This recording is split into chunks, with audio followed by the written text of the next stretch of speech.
Ricardo Ramos versus Luiz Eduardo Garagorri takes place on the prelims of UFC Fight Night 164 on ESPN Plus 22. Sao Paulo, Blachowicz versus Jacare. It's going to be a great fight. I'm looking forward to this one. Ricardo Ramos moving up. He had a pretty good career at bantamweight so far, so it's not a move up out of desperation to featherweight, which is where this fight's taking place. And I like that. I don't like guys like Chris Weidman, your Jacares, your Luke Rockholds, where it's kind of a move up out of desperation. You know? Like, I can't hang here anymore. I'm needing to leave to go somewhere else and just pray that it works out for me. Ricardo Ramos could easily get ranked at bantamweight. He easily could. He has good wins. He beat Journey Newson. He lost to Said Nurmagomedov, but that's not bad. He beat Mr. Perfect, who's on a streak right now. Mr. Kang Hyun Ko, or whatever his name is. Amian Zahabi, KO'd with a spinning elbow. He's not had a bad career at bantamweight. Michinori Tanaka, some guy as well, apparently, that he beat as well.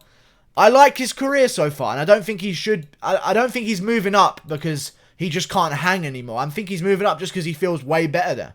Way better. And he's facing a guy who's undefeated in Luiz Eduardo Garagorri, which is a pretty favourable fight for him. Because Luiz Eduardo Garagorri, I mean, he was in Uruguay. He's Uruguayan, or whatever you're supposed to say about people from Uruguay. Uruguayish. And he was supposed to come in and steamroll Humberto Bandone, and he didn't quite do it, because it was kind of a set-up fight for him. He was a big favourite. He was coming in undefeated, the Uruguay guy, hometown, ready to put on a show against 14-6 Humberto Bandone. Not the most impressive record, let's be real. And it didn't look easy for him. It really didn't look too easy for him. And I like Ricardo Ramos' chances here. And also, Luiz Eduardo Garagorri, he's a decent-sized featherweight. Ricardo Ramos ain't a small bantamweight, you know what I mean? He's a big guy for bantamweight, so I think he's going to fit in quite well height-wise. He's the younger guy. He's going to be improving more between each fight, and I just feel like there's a patience in the ring that Ricardo Ramos has, and a few guys kind of have this kind of talent where they're just so calm. Like McGregor when he fought Alvarez, just so calm. There's just like this weird calmness to them where you can see them thinking. It's very calculated. There's no emotions in it. And I feel like Luiz Eduardo Garagorri kind of comes out there. He's been fighting bad talent his whole career. The guy he beat recently and that was close wasn't the best guy ever.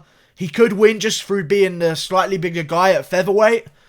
I just don't see it happening, man. I like Ricardo Ramos' chances. I really do. I thought Ricardo Ramos was well on his way to being top 10 at bantamweight. As a young guy, learning more and more each time.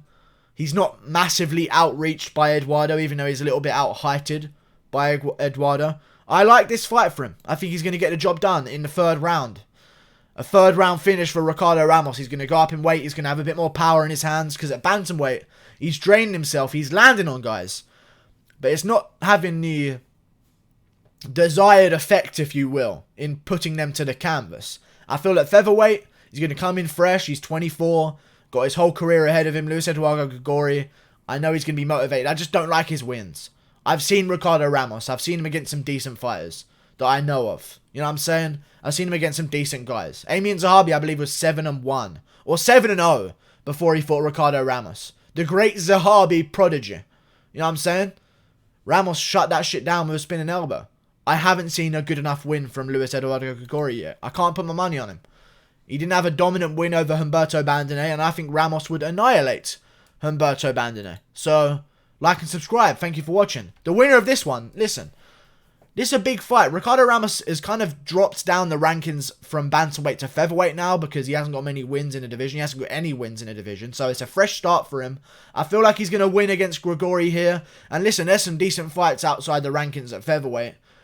Can't think of any right now. Maybe a Kron Gracie fight, a Brazilian versus Kron Gracie. That would be pretty good. He's coming off a loss. He needs a win. You've got Bruce Leroy waiting for opponents. Darren Elkins might still be there to sacrifice his chin. Ryan Hall isn't being talked about enough.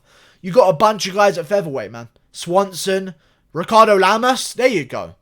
That's decent. I don't know anyone else who's going to be fighting Ricardo Lamas coming up soon. So if Ricardo Ramos wins, him versus Ricardo Lamas, Ricardo versus Ricardo, there can only be one Ricardo. And I think it's Ricardo Ramos. He's going to get it done. 13-2. I don't mind his loss to Said Nurmagomedov, because Said Nurmagomedov's a pretty fucking damn good fighter. Yeah, undefeated in the UFC himself. He's fighting on the South Korea card. Said Nurmagomedov's fighting on the South Korea card versus Raoni Barcelos. That's a tough test. That's a good fight. I'm getting completely distracted from Ricardo Ramos, but Said Nurmagomedov's one to watch as well, so we'll see what happens. Like and subscribe. Thank you for watching. Goodbye. Click that button there. Yeah.